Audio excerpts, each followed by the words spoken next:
Thank you, Mr. Chair. Thank you, Dr. Sewell, for being a very calm sounding board here today. And Mr. Chair, for this bipartisan show, I would call it bipartisan show of humanity. And I very much enjoyed meeting today also with Deborah Peters, who's got a lovely sparkle in her eye and a lovely smile, wonderful resilience. And she told us a very sad story of how she basically fled Nigeria 2 years ago after she witnessed the murder of her father and her brother, and because her father was the pastor of a Christian church, and then her 14-year-old brother was shot because, as Deborah related, one of the terrorists said, well, he will grow up to be the pastor of the church. I hope, Mr. Chair, that we're going to be able to help her with her visa issue and to reunite her with her mother. And Deborah, I wish you the best. She's studying to be a doctor. I know you will be a very fine doctor.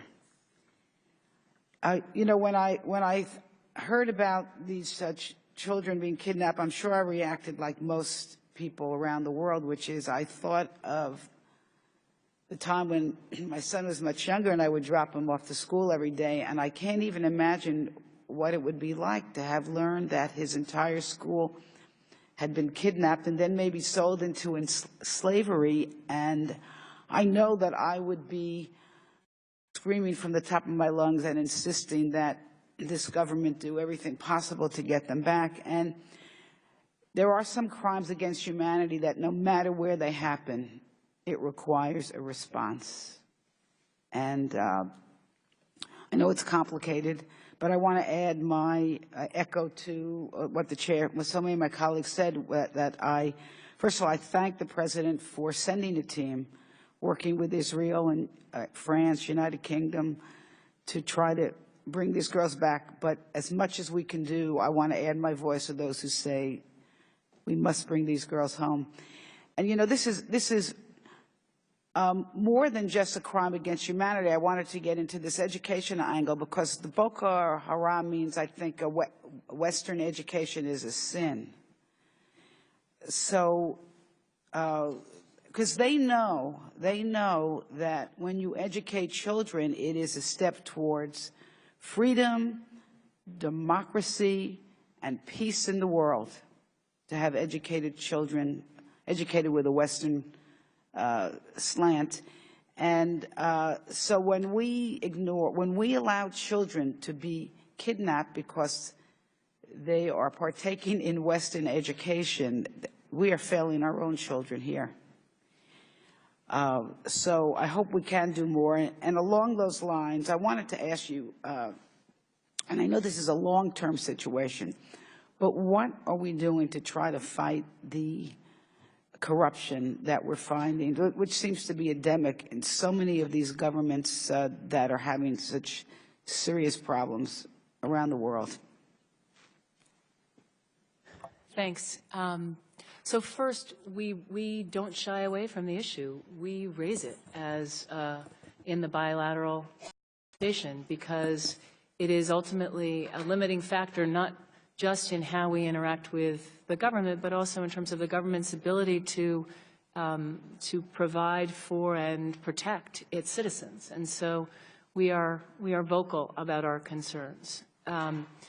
We also work with specific elements within the law enforcement sector to improve both investigatory capacity and, in many cases, judicial capacity to identify and prosecute corruption cases. This has been a hallmark of our assistance in many different areas of the world, and it is capacity building in a rule-bound, values-based, accountable and transparent ethos.